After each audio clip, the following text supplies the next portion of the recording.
What's good, YouTube? Welcome back to my channel. If you're new, like and subscribe. Share the channel with somebody. Uncle, auntie, nephew, neighbor, no matter what. Share the channel with somebody. Now, did y'all see the breaking news? That first and foremost, I already knew Tory was innocent. Like, let's be real. That no part of that, zero part of that story made sense. And then you had Meg the Stallion twerking on social media, dancing on social media.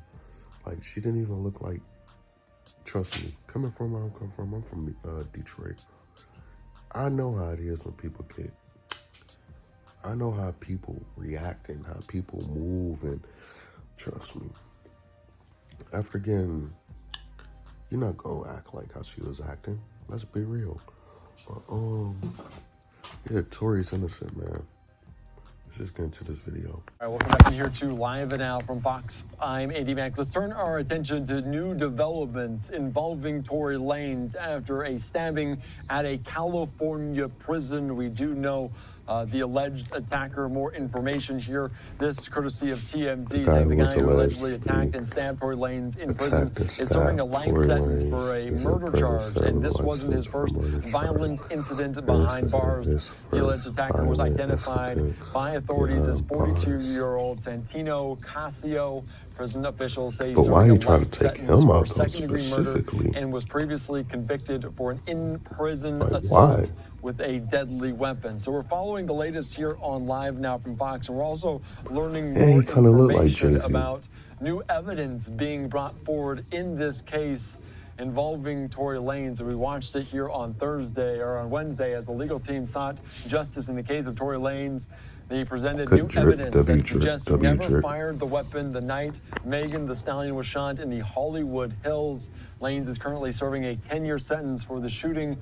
The legal team alleges how tall is Tory? Probably like 5'2", 5'3". So let's take you right now out to some of these details here on Live Now from Fox from Los Angeles earlier on today about this new evidence being presented. We'll see if it has any legs in the courts. Let's listen into this here on Live Now.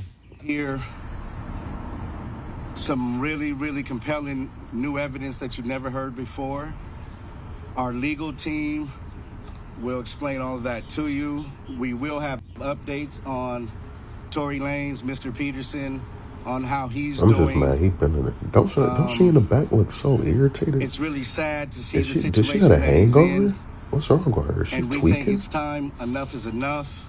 It's time to bring the brother home. So with that, I would like to bring up our lead consultant, Mr. Walter Roberts.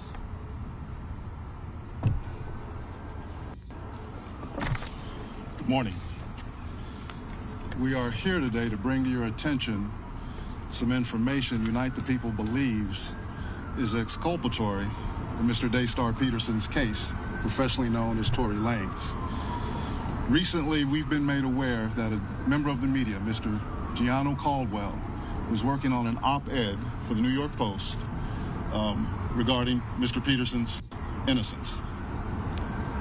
During his work on that op-ed, he became aware of some information in Unite the People's possession regarding a statement that was given to Unite the People by someone with information relevant to that case. The New York Post recently reached out to the prior district attorney, George Gascon, Meghan Pete and her representatives, and Kelsey Harris and her representatives. I always wonder why do his hair look like that? The only party that responded last week was Meghan Pete's I remember representatives with a request for more Bland, information. When a few days later, took Mr. the mug Peterson shot. brutally attacked in his jail cell. I don't give y'all that vibes. Unite the People represents Daystar Peterson in his appellate process. We filed an appellate brief and a writ of habeas corpus on his behalf. The district attorney's office has already responded. The case is fully briefed. We're just waiting for the appellate court's decision. We were willing to wait for the appellate process to play out, but given that brutal, unprovoked attack, we felt it necessary to come here today to provide you with this information. It is our intention to make a request to the governor to either pardon or commute the sentence of Mr. Peterson, so that when he recovers from this attack, he's not returned to a jail cell, but that he's allowed to go home and recover. Not long ago, Unite the People was approached by a gentleman named Bradley James. Mr. James informed us he was working as the bodyguard and driver for Ms. Kelsey Harris during Mr. Peterson's trial. As such, he was in close proximity and he had privy to conversations she was having with her husband and others. Mr.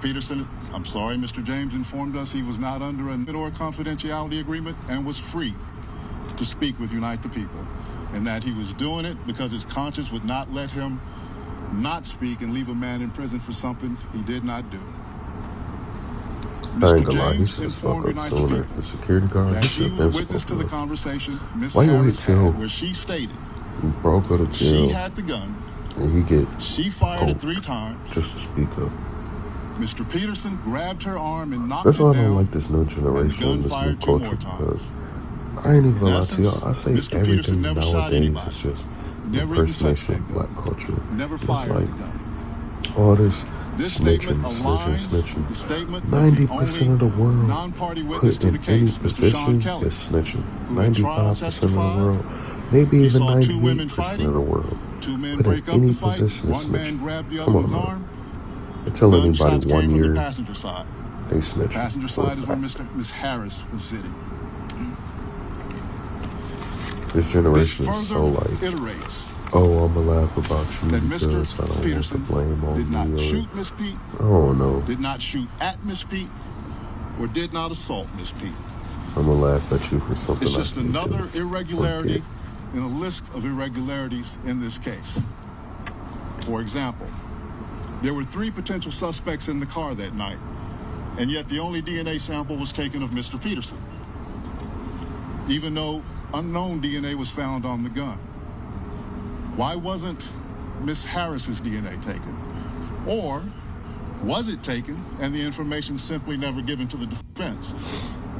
Why wasn't the driver of the car, Mr. Jaquan Smith's DNA taken? Or was it taken and again, simply not given to the defense? We don't know. It should have been true. taken. It is Unite the People's The understanding story just regular don't add up. LAPD You got all practice these at a cut crime marks scene and like that. bruises Anybody who's there, on Kelsey DNA is Lanez. taken. And then you got Meg with like a knot Another on her head irregularity. with bruises Why, on her. at Miss So Harris's obviously, police if them interview, the only 2 people with was bruises a on them, non-lawyer, they got in a fight or non-family something, member, especially with record scratches, company scratch executive marks on allowed the to legs. participate. Come on now. Highly irregular situation. It's not rocket Normally, science. we see cases Them 2 strangers got not in a allowed in fight these things, over but it was in Tory, this case. All of these things and then point to the Kelsey was highly losing, irregular and she said, nature okay. of his trial and his conviction. It is our contention that he was wrongly convicted.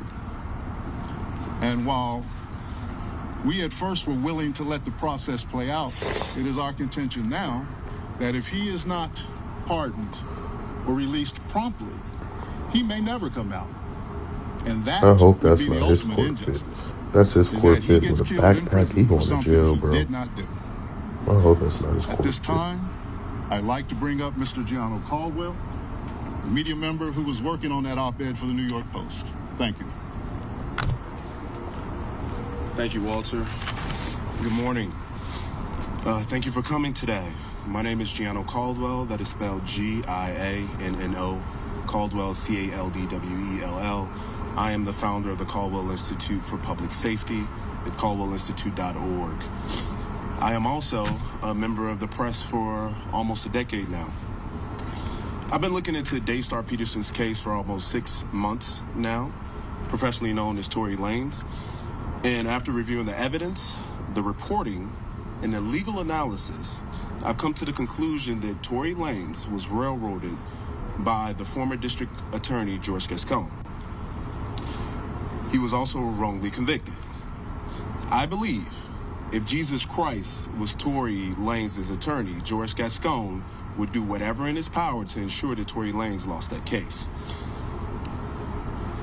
Tory Lanez's defense team have alleged the withholding of exculpatory evidence, prosecutorial misconduct, among other issues that I was compelled to write an opinion piece for the New York Post. It is true that last week, the New York Post editors reached out to 3 parties, one being George Gascon, Meghan Pete's team, and Kelsey Harris. It is also true that Meghan's team was the only ones that responded back for that request for comment.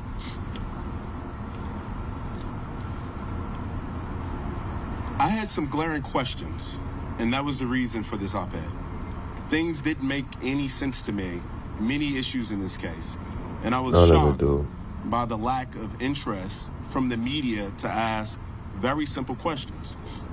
There were multiple people with gunshot residue on their hands that night. Why didn't all individuals have the residue tested, their DNA tested on the weapon? That's a legitimate question. But yet you still according to the prosecution, Tory was excluded from the clip of the gun. And according to Tory's defense team, they said DNA analysis showed that there was a 0.01% chance that Tory touched the actual gun itself. Another piece that stood out to me, the call that the prosecution alleged Tory made confessing to a crime. She back there I listened to that call. Bro. I'm sure many of you have as well. Look at her eyes, I didn't hear a confession. Bro. She back there tripping. But what really shocked me about it is if my best friend was shot maliciously by someone just 2 to 3 hours before, I wouldn't have answered the call, or if I did, I wouldn't calmly have a conversation with the individual of it. And certainly I would ask, why did you shoot my friend? And more importantly, I would never have given you my current location out of fear of you finishing the job. That was something that stood out to me. I also, in my op-ed, discussed Kelsey Harris pleading the Fifth Amendment. She wasn't accused of anything by Meghan Pete or the police, and to my knowledge, she wasn't under any investigation. So why plead the Fifth? What also shocked me is the prosecution gave her immunity. For what? What did she do? Is there an allegation of her doing something? I'm not aware of that. Maybe some of you can answer that question today. During the time of trial, George Gascon, just to take you back to where we were at that particular point, he had just barely won a recall attempt. He lost support in many key demographics of voters. Crime was up in Los Angeles County. And this case would have been a silver bullet for him potentially winning. His policies obviously were bad and people were harmed. So that didn't happen, and thank God it didn't happen. At the heart of this injustice is the misuse of gun enhancement charges, a sentencing tool intended for the most dangerous and violent offenders. In Tory Lanez case, these enhancements were not supported by evidence. But George Gascon, interestingly enough, who is someone who regularly would drop enhancements or not recommend them, chose to provide enhancements to Tory. And in his case, in any given situation, according to legal analysts I've spoken with, he would do 1 or 3 years if he did it without the enhancement. That's interesting. Why did George Gascon choose to pursue these enhancements? You know, there's cases I've been looking through which George Gascon has pursued, many in which he utilized these enhancements. A couple come to mind that I would like to reference here. One, Raymond Danger Gonzalez, a Mexican mafia gang member involved in a premeditated murder of 2 young men in 2017. Despite the brutality of the crime, Gascon didn't recommend enhancements. You premeditated murdered a teenager and another individual, brutal crime. Why would you recommend enhancements, but you would recommend them for Tory? That doesn't make a lot of sense.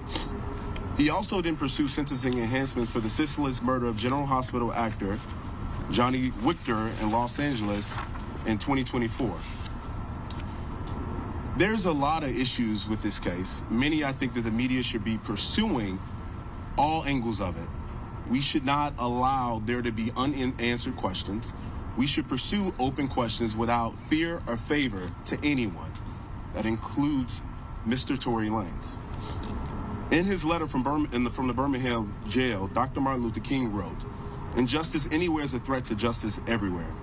If we take those words seriously, we must act when injustice is allowed to fester in plain sight." I founded the Caldwell Institute for Public Safety after my innocent teenage brother was murdered in Chicago on June 24, 2022. I stand firmly for public safety, for victims' rights, and for holding criminals accountable. But justice also demands that we protect the innocent and stand against politically motivated prosecutions. This is what I believe to happen here. When we imprison the innocent while violent offenders walk free, which is what Judge Gascon has often done, we undermine the very foundation of our legal system.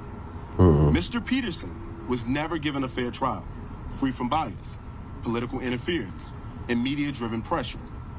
His continued incarceration erodes public trust and diverts focus from the real work of keeping our community safe. Further, while incarcerated, Mr. Peterson was recently stabbed in prison, as many of you know, a tragic incident that underscores the urgency of this situation and the risk to his life while this case remains unaddressed.